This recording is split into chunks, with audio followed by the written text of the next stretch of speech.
5월입니다. 1년 중 가장 행사가 많은 달이죠. 근로자의 날도 있고 어린이날, 어버이날, 스승의 날, 성년의 날, 부부의 날, 결혼식이 많은 날. 참, 그래서 지출이 참 많이 드는 달이죠. 많은 날들이 있는데요. 그 중에 가정에 해당하는 날이 제일 많습니다. 그래서 5월을 가정의 달이라고 하는데요. 그 5월 하면 가족이라는 단어가 제일 많이 떠오르는데, 가족을 패밀리라고 합니다. 영어로요. 근데 여기 이 뜻이 있습니다. 아버지, 어머니, 나는 당신을 사랑합니다. 이런 영어로 Father and Mother, I love you. 여기서 그 첫 글자를 딴 단어가 family라는 것이죠. 그래서 정말 아버지, 어머니, 나는 당신을 사랑합니다. 정말 이런 가족이란 말, 참 가슴이 먹먹해지기도 합니다만은 참 따스하고 가슴 시린 언어가 가족 아닌가 싶습니다. 그런 의미에서 예수님을 믿는 사람들끼리 부르는 호칭이 얼마나 귀한지 몰라요. 뭐라고 부르죠? 형제님, 자매님이라고 부릅니다. 무슨 뜻이에요? 가족이라는 뜻이죠. 가족, 형제님, 자매님 이렇게 하면 물론 뭐 형이나 뭐 누나 보고 형제님, 자매님 하다가는 더더 터질 수 있겠지만 그런 의미는 아니지만 한 가족이라는 뜻입니다. 우리 한번 옆 사람 보고 한 번 더 인사합시다. 주님 안에서 우리는 한 가족입니다. 아멘. 오늘은 어린이 주일 예배로 드립니다. 어린이가 참 귀한 시대를 살고 있는데요. 지방 시골에나 있을 법한 초등학교 폐교가 서울에서도 일어나고 있습니다. 서울에서도 폐교된 초등학교가 있거든요. 하양초등학교라고. 교회는 더 심각한 위기를 맞고 있죠. 한 작년부가 한 300명 되는 교회에 이 교회학교 어린이들은 20명도 안 됩니다. 그런 교회들이 많습니다. 뭐 인구 감소니 인구 절벽이니 이런 사회 용어가 교회 안에서도 통용돼서는 안 됩니다. 왜 그렇습니까? 교회는 이 땅에 희망으로 심어 놓으신 주님의 몸이기 때문인 줄로 믿습니다. 그래서 하나님은요, 교회를 통하여 이 땅을 치유하고 회복하고 구원하길 원하십니다. 그래서 교회가 세상의 희망이 되려면, 다음 세대가 세상의 희망이 되려면 지금 우리 세대가 세상의 희망이 되어야 됩니다. 내가 세상의 희망이 되어야 됩니다. 그러면 다음 세대도 세상의 희망이 될 수 있습니다. 그럼 어떤 사람이 세상의 희망이 될 수 있을까? 성경에 보니까요, 하나님께서 주의 종을, 목회자를 세운 이유가 있습니다. 사도행전 3장 26절인데요. 같이 한번 읽어봅시다. 하나님이 그 종을 세워 복 주시려고 너희에게 먼저 보내사 너희로 하여금 돌이켜 각각 그 악함을 버리게 하셨느니라. 아멘. 아멘. 하나님이 그 종을 세워 복 주시려고 너희에게 먼저 보냈다는 것입니다. 주의 종을 세운 이유는요, 하나님 백성에게 복을 주시는 겁니다. 그러면 복 주시는 방법이 뭐냐? 여기 보니까 돌이켜 그 악함을 버리게 하는 것입니다. 회개하여 그 악함을 버리게 하는 것이죠. 여러분, 우리에게 악함이 뭘까요? 거짓말, 도둑질, 음란, 살인, 이런 것들이 악함일까요? 이런 것은요, 악함의 결과입니다. 악함의 열매죠, 열매. 진짜 그 악함의 원인과 뿌리가 뭐냐면 성경은 이렇게 얘기합니다. 이사야 53장 6절입니다. 읽어볼까요? 우리는 다 양 같아서 그릇 행하여 각기 제 길로 갔거늘 우리 모두의 죄악을 그에게 담당시키셨도다. 아멘. 여기 보니까요, 우리는 다 양 같아서 그릇 행하여 어디로 갔어요? 각기 제 길로 간 겁니다. 자기 마음대로 살아가는 것, 내 뜻대로 살아가는 것이 바로 악함의 원인과 뿌리라는 것입니다. 성경에 보면 영적 암흑기라고 불리는 사사기라는 책이 있는데요, 그 사사기의 결론이 뭔 줄 아십니까? 사사기 맨 끝장 맨 끝절에는 이렇게 기록되어 있습니다. 사사기 21장 25절입니다. 사사기 21장 25절 같이 한번 읽어볼까요? 그때 이스라엘에 왕이 없으므로 사람이 각기 자기의 소견에 옳은 대로 행하였더라. 아멘. 이게 이 사사기의 결론입니다. 다시 한번 띄워줄까요? 보니까 그때 이스라엘에 왕이 없으므로 사람이 각기 자기의 소견에 어떻게 해요? 옳은 대로 행하였더라. 자기의 소견입니다. 자기 뜻대로, 자기 하고 싶은 대로, 자기 마음대로 살았다. 이게 사사기의 얘기입니다.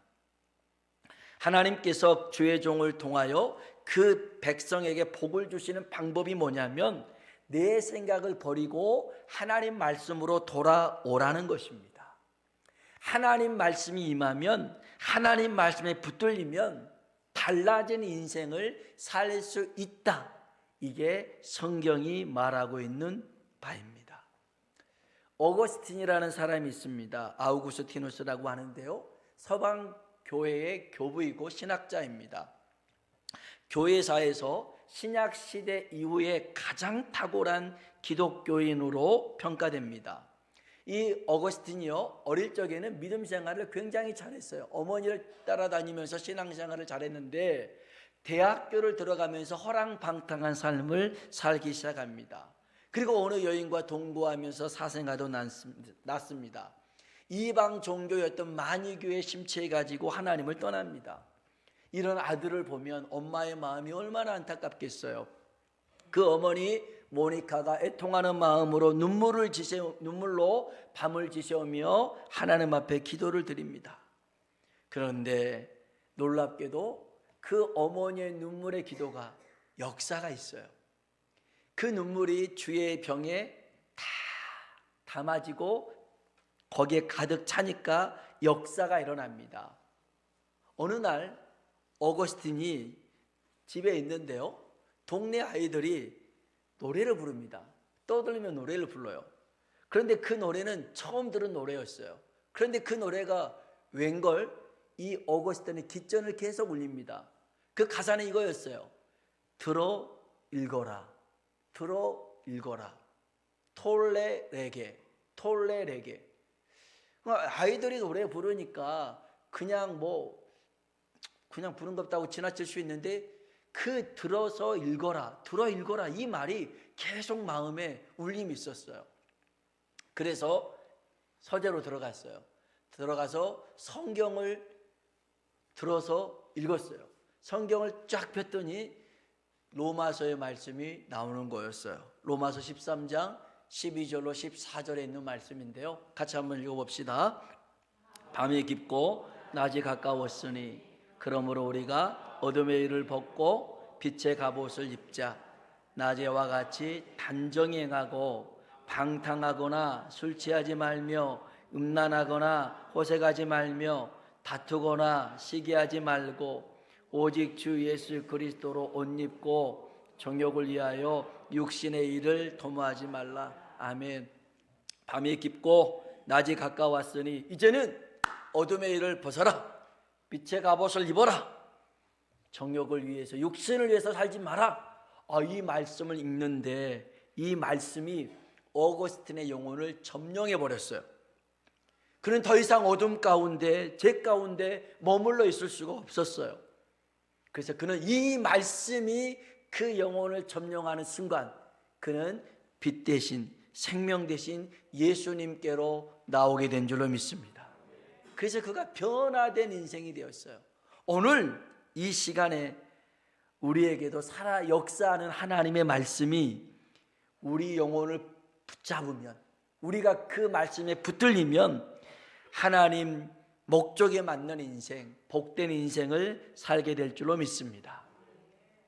예레미야를 보겠는데요, 예레미야의 이름의 뜻은 여호와께서 세우신다, 주님께서 세우신다라는 뜻이 있습니다. 그는 아나돗 출신의 제사장이었습니다. 한번 볼까요? 예레미야 1장 1절입니다. 같이 읽어보겠습니다.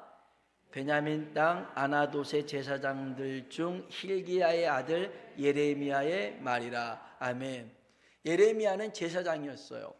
제사장은 하나님과 백성 사이에 중재하는, 연결하는 역할이었는데요.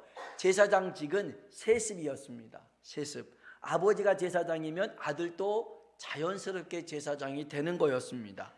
제사장은요, 백성들에게 존경을 받는 자리였습니다. 또 굉장히 편안하고요, 안정된 삶을 살 수 있는 자리가 제사장 자리였습니다. 그런데 하나님은 제사장 예레미야를 제사장이 아닌 선지자로 부르십니다. 여기 한번 볼까요? 4절로 5절에 있는 말씀입니다. 읽어보겠습니다. 내가 너를 모태에 짓기 전에 너를 알았고 내가 배에서 나오기 전에 너를 성별하였고 너를 여러 나라의 선지자로 세웠노라 하시기로 내가 이르되 슬프도소이다 주 여호와여 보소서 나는 아이라 말할 줄을 알지 못하나이다 하니. 아멘. 내가 너를 여러 나라의 선지자로 세우노라. 선지자라는 겁니다. 여러분, 선지자는요, 한 개인이나 나라, 그 민족에게 예언의 말씀을 선포하는 것입니다. 이 예언이라고 하는 것은 하나님께서 계획하신, 하나님께서 예비하신 일을 말씀하는 거예요. 그러니까 예언이라고 해가지고 오른쪽으로 가라, 왼쪽으로 가라, 잠잘 때 머리를 창문으로, 이런 게 예언이 아니고요, 하나님께서 예비하신 일들, 그 계획을 전하는 게 예언이었어요. 여러분, 선지자는요, 세습직이 아닙니다. 하나님의 말씀이 임해서 그 말씀을 전하는데 말씀이 하나도 땅에 떨어지지 않는 사람이 선지자입니다. 그런데 거짓 선지자들도 있겠죠. 하나님이 말씀이 임하지 않았는데 말씀이 임한 것처럼 거짓말을 합니다. 그리고 그 말씀은 하나도 이루어지지 않습니다. 그것을 보면 이 선지자는 거짓 선지자구나 알 수가 있는 것입니다. 선지자는요, 사람들 듣기 좋은 소리보다 들어야 하는 소리를 외치는 사람이었죠. 그러니까 그 메시지를 좋아하는 사람은 별로 없었어요. 싫어하는 사람들이 많았어요. 여러분 보세요. 자꾸 잘못된 길로 가고 있으면, 위험한 길로 가고 있으면 안 돼 라고 책망하고 꾸지람하잖아요. 그러면 싫어할 거 아닙니까? 사랑하는 성도 여러분, 우리가 듣고 싶은 말씀보다 우리가 들어야 하는 말씀이 더 중요합니다. 무엇보다도 하나님 말씀을 듣고 싶은 대로 듣지 말고 하나님 말씀을 제대로 들을 수 있는 사람이 되길 축복합니다. 성경에 제사장이었는데 선지자로 부름받은 사람이 또 있습니다. 그 중에 한 사람이 에스겔인데요, 에스겔은 하나님은 강하게 하신다라는 이름의 뜻을 가진 입니다. 25살에 바벨론 포로로 잡혀갔어요. 포로 수용소가 그발 강가에 있었는데요, 30살 때에 하나님의 말씀이 에스겔에게 임합니다. 성경 한번 봅시다. 에스겔서 1장 1절 3절입니다. 읽어볼까요? 30째 해 넷째 달 초닷새에 그발 강가 사로잡힌 자 중에 있을 때에 하늘이 열리며 하나님의 모습이 내게 보이니 갈대아 땅 그발 강가에서 여호와의 말씀이 부시의 아들 제사장 나 에스겔에게 특별히 임하고 여호와의 권능이 내 위에 있으니라. 아멘. 제사장이었지만 하나님의 말씀이 이 에스겔에게 임했습니다. 그래서 그는 선지자로서의 사역을 감당합니다. 왜 하나님이 에스겔을 선지자로 세웠냐면 에스겔서 2장 5절은 이렇게 얘기합니다. 읽어볼까요? 그들은 패역한 족속이라 그들이 듣든지 아니 듣든지 그들 가운데에, 아멘, 그들이 듣든지 안 듣든지 간에 그들 가운데 외치는 선지자가 있음을 알도록 네가 전해라는 것입니다. 여러분, 선지자가 뭡니까? 기준을 제시해 주는 사람입니다. 기준을 잡아주는 사람입니다.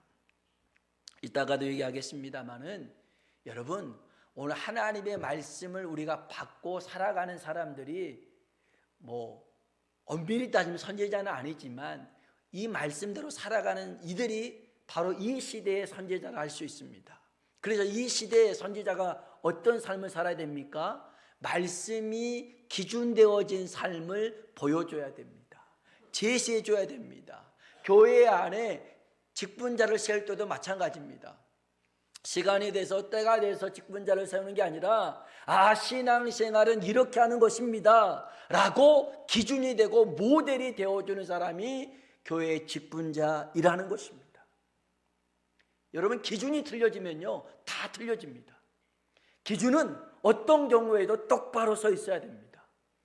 오늘 그 기준을 전해주는 사람이 제시하고 잡아주는 사람이 바로 하나님의 말씀을 받은 자이죠. 또 한 사람 있습니다. 세례 요한, 그도 제사장입니다. 하지만 그도 안락한 삶을 버리고 광야에 외치는 자의 소리로 예수님 오시는 길을 예비했던 사람입니다. 여러분, 편안한 길을 버리고 제사장이라는 걸 버리고 선지자의 삶을 가는 것은 참 고단하고 힘든 겁니다. 하지만 하나님이 그를 택하시고 말씀이 임하였기 때문에 사는 것입니다. 그 말이 무슨 말입니까? 편안한 삶을 추구하는 것이 아니라 하나님 말씀을 따라가는 삶을 살아가는 것입니다. 이것이 가장 복된 길인 줄로 믿습니다. 오늘 하나님 말씀이 임해서 변화된 인생을 경험한 예레미야를 통해서 하나님이 우리에게 주시는 음성이 있습니다. 그 첫 번째는요, 한번 따라 합시다. 하나님이 나를 세우셨다. 아멘. 하나님이 나를 세우셨다는 것입니다. 예레미야 1장 4절 5절 다시 한번 읽어봅시다. 읽어볼까요? 여호와의 말씀이 내게 임하니라. 이르시되 내가 너를 모태에 짓기 전에 너를 알았고 배에서 나오기 전에 너를 성별하였고 너를 여러 나라의 선지자로 세웠노라 하시기로. 아멘. 하나님이요, 우리가 모태에 짓기 전부터 하나님은 우리를 아셨다는 겁니다. 모태에 짓기 전부터 하나님이 우리를 아셨어요. 예레미야만 한 게 아니라 우리도 아신 것이죠. 여러분, 하나님은 전능하신 분이기 때문에 이게 가능한 겁니다. 하나님이 우리를 만드신 창조주이시기 때문에 가능한 것입니다. 이 말씀이 우리에게 의미하는 게 뭡니까? 우리의 시작은요, 우리가 이 세상에 태어난 것은요, 사람으로 인해서 태어난 게 아니라는 거예요. 우연히 실수로 태어난 게 아니라는 거예요. 하나님의 계획 속에, 하나님의 목적 속에 우리가 이 세상에 태어난 줄로 믿습니다. 하나님은요, 우리가 어머니 배에서 나오기 전에 성별, 구별했다라고 말씀합니다. 하나님은 우리를 구별된 존재로 삼았습니다. 어떻게 구별된 존재로 삼은 겁니까? 하나님의 것으로 삼았습니다. 내가 배에서 나오기 전에 너를 성별하였고 내 것으로 삼았다는 것입니다. 여러분, 우리가 못생겼어도 병들었어도 가난해도 우리가 누구의 것인 줄 아십니까? 하나님의 것입니다. 하나님의 것입니다. 하나님이 이미 하나님의 것으로 구별해 놓으셨어요. 구별해 놓으셨어요. 우리 옆 사람 보고 한번 인사합시다. 이렇게 생겼어도 저는 하나님의 것입니다. 이렇게 생겼어도 하나님의 것이에요. 여러분, 영적 자존감을 가지시고 세상에 당당하게 살아가길 주의 이름으로 축복합니다. 사람들은 이게 되어진 것을 보고 선택을 합니다. 되어진 것을 보고 선택해요. 그릇이 만들어진 거, 이 컵이 만들어진 거, 예쁘게 만들어진 것을 보고 선택을 합니다. 자동차가 잘 만들어진 것을 보고 선택을 합니다. 다 어떤 결과를 보고 선택하지만 하나님은 우리를 그 결과를 보고 선택하신 분이 아닙니다. 내가 잘생겼기 때문에, 내가 건강하기 때문에, 내가 뭐가 있기 때문에 너 내 자녀 해야겠다 그러신 분이 아니라는 거예요. 우리가 이 세상에 존재하기 전부터 너는 내 것이다 라고 정하신 분이 하나님인 줄로 믿습니다. 여러분, 내가 하나님의 것이라면 내 문제는 누구의 것이겠어요? 하나님의 것이겠죠. 내 짐은 누구의 것이겠어요? 하나님의 것인 줄로 믿습니다. 뿐만 아니라 내 소유도 하나님의 것입니다. 내 자녀도 하나님의 것입니다. 내 것 아닙니다. 잠시 맡겨두신 겁니다. 내 주머니에 있다고, 내 품에 있다고 내 것으로 착각해서는 안 됩니다. 우리 모두는 다 하나님의 것인 줄로 믿습니다. 하나님은요, 예레미야만이 아니라 우리도 선지자로 세우셨습니다. 다시 한번 예레미야 1장 5절입니다. 읽어볼까요? 내가 너를 모태에 짓기 전에 너를 알았고 내가 배에서 나오기 전에 너를 성별하였고 너를 여러 나라의 선지자로 세웠노라 하시기로. 아멘. 오늘날의 선지자가 누굽니까? 하나님의 말씀, 복음을 가진 사람입니다. 복음의 증인, 전도자, 선교사, 바로 우리가 그렇게 부름받았습니다. 제가 설교 처음 할 때 주의 종은 하나님 백성에게 복을 주려고 세웠다고 그랬습니다. 여러분이 하늘의 복, 영생의 복과 땅의 기름짐의 복, 현세의 복을 받는 비결이 있습니다. 하늘의 복과 땅의 복을 받는 비결이 있어요. 어떻게 하면 되냐면요, 하나님을 기쁘게 하면 됩니다. 하나님을 기쁘시게 하면 하나님이 그냥 한량없이 우리에게 부어주십니다. 다윗이 있습니다. 누가 시키지도 않았는데요, 하나님의 성전을 지으려고 했습니다. 왜 그래요? 자기는 백향목 궁에서 아주 잘 지내는데 하나님의 궤는 휘장 가운데, 커튼 가운데 있는 거예요. 자기는 너무 좋은 곳에 있는데 하나님의 궤가 너무 이렇게 안 좋은 곳에, 그냥 천막 같은 곳에 있으니 마음이 불편했어요. 그래서 최고 좋은 곳으로 하나님 성전을 지으려고 했어요. 하나님이 이 모습에 감동을 받았어요. 그래서 하나님이 다윗을 이렇게 축복하십니다. 같이 한번 읽어볼까요? 사무엘하 7장 16절입니다. 읽어봅시다. 내 집과 내 나라가 내 앞에서 영원히 보존되고 내 왕위가 영원히 경고하리라. 아멘. 하나님이 그래요. 야, 내가 누구한테 성전 지으라고 시킨 적도 없는데 너 어떻게 이렇게 성전 지을 생각을 했냐. 참 너 기특하다. 그러면서 이런 축복의 말씀을 해주신 거였어요. 내 집과 내 나라가 내 앞에서 영원히 보존되고 내 왕위가 영원히 경고하리라. 아멘. 오늘 우리가 하나님을 기뻐하시게 만드는 일이 있습니다. 그게 뭘까요? 영혼을 구원하는 전도입니다. 하나님 나라를 세우는 선교인 줄로 믿습니다. 여러분, 전도는 때를 어떤지 못 어떤지 힘써야 하는 일이고요, 선교는 복음을 들고 복음 정신으로 여러 나라와 민족에게 하나님 나라를 세우는 일입니다. 그래서 선교는 가는 선교가 있고요, 보내는 선교가 있고요, 함께하는 선교가 있습니다. 가는 선교는 직접 선교사로 가는 거고요, 그 다음에 보내는 선교는요, 물질로 하는 선교고요, 함께하는 선교는 기도로 하는 선교입니다. 우리 교회에서 이제 선교를 하고 있는데요, 국내 선교는 4곳 하고 있습니다. 해외 선교 2곳, 문화 선교 1곳. 근데 아동을 후원하는, 컴패션 후원하는 것은 13명의 아이를 후원하고 있습니다. 매달 선교비만 130만 원 정도 나갑니다. 여러분이 선교 헌금하는 것은 단 10원도 교회 재정에 넣지 않습니다. 다 선교로 이렇게 사용되고 있습니다. 왜 그럴까요? 그게 교회에 해야 될 일입니다. 선교를 통해서 하나님 나라를 세우고 하나님 나라를 확장하는 이 일을 하나님이 기뻐하는 줄로 믿습니다. 여러분, 이 일에 하나님 기뻐하는 그 일에 힘써 참여하는 우리가 되길 주의 이름으로 축복합니다. 두 번째로요, 하나님은 예레미야뿐만 아니라 우리에게도 이렇게 말씀하십니다. 따라합시다. 스스로를 아이라 하지 말라. 아멘. 작게 여기지 말라는 겁니다. 내 스스로를 작은 존재로 여기지 말라는 겁니다.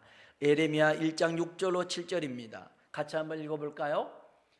내가 이르되 슬퍼도소이다. 주 여호와여 보소서 나는 아이라 말할 줄을 알지 못하나이다 하니 내게 이르시되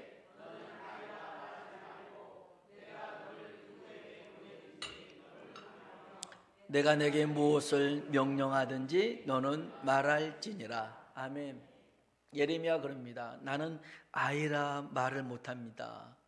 어린 아이라는 뜻이 아닙니다. 저는 능력이 부족해서 못합니다. 이렇게 얘기하는 겁니다. 모세도 아우 나 말 못해요 라고 하나님 앞에 얘기했습니다. 입이 뻣뻣하고요, 혀가 둔해요 그럽니다. 우리도 그럽니다. 전도합시다 그러면 아이고 입이 뻣뻣하고 혀가 둔해요, 아는 게 없어요, 아우 부끄러워요, 소주법이 많아서 그래요.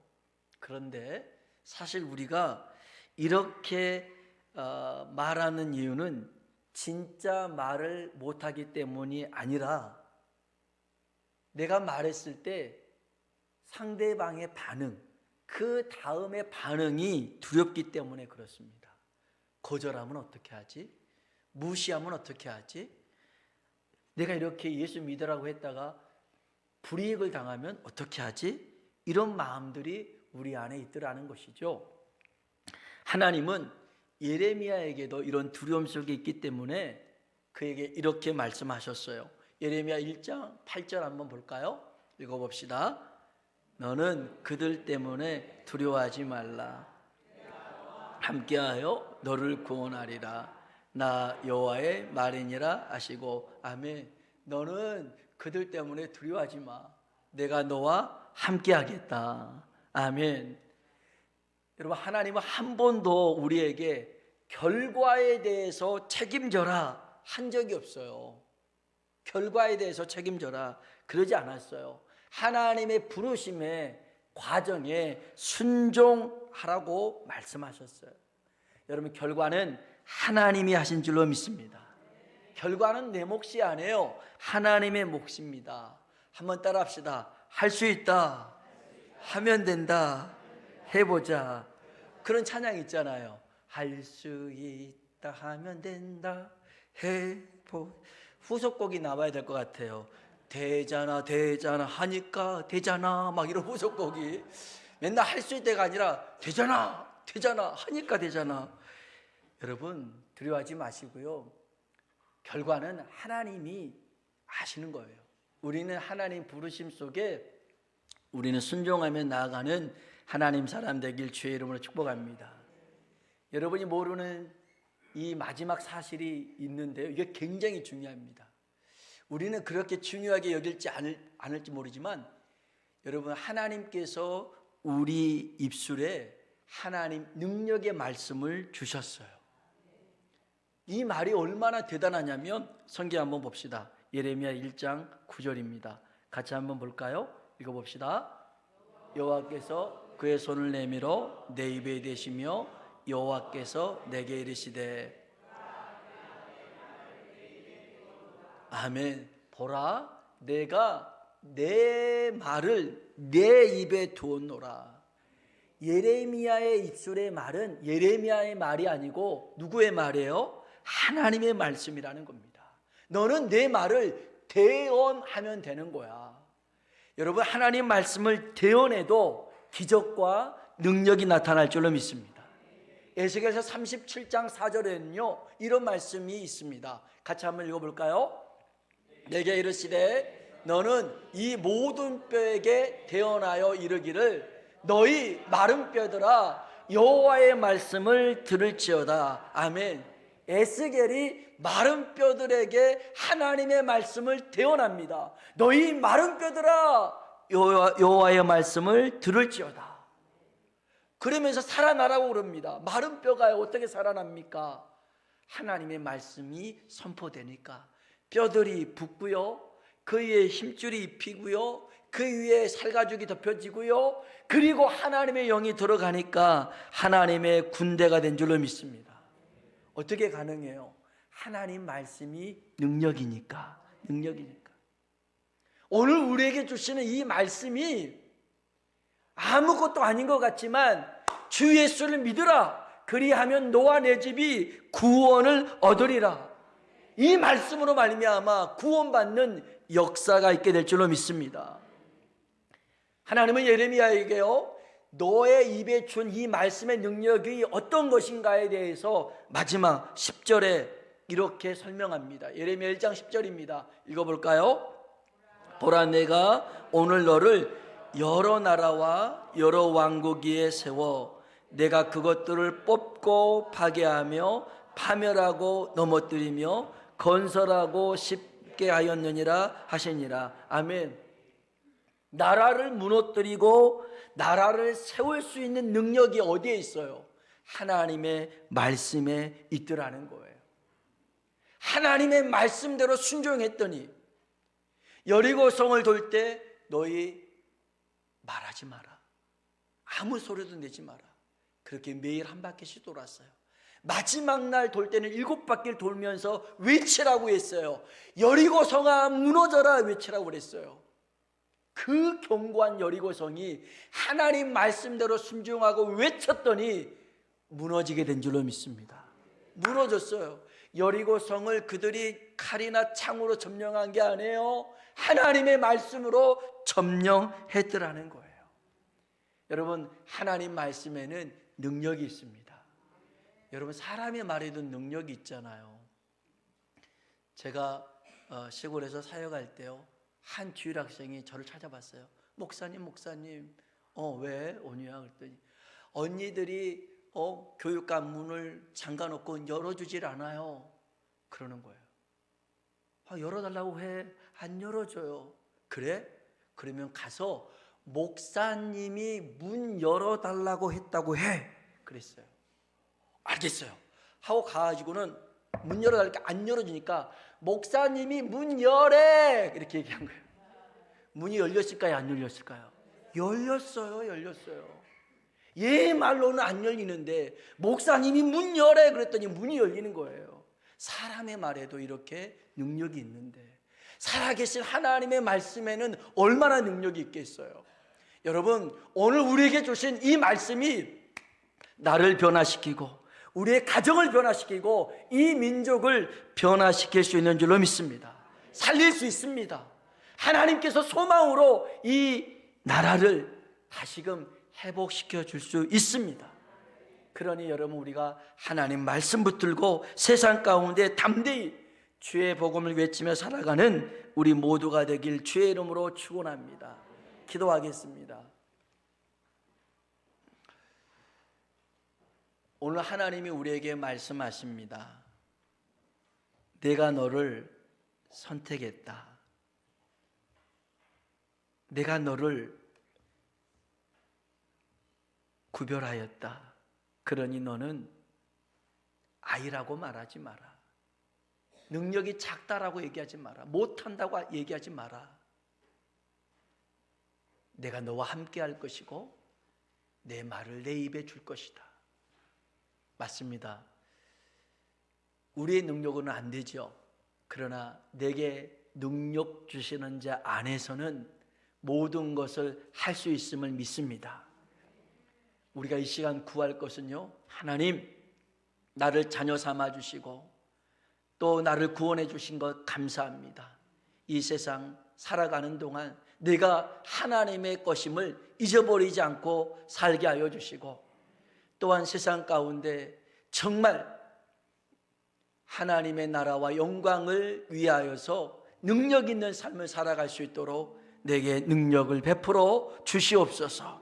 하나님, 나를 붙잡아 주시고 나와 늘 함께하여 주시옵소서. 우리 다 같이 주님을 한번 부르고 기도하겠습니다. 주여. 하나님 아버지 감사합니다.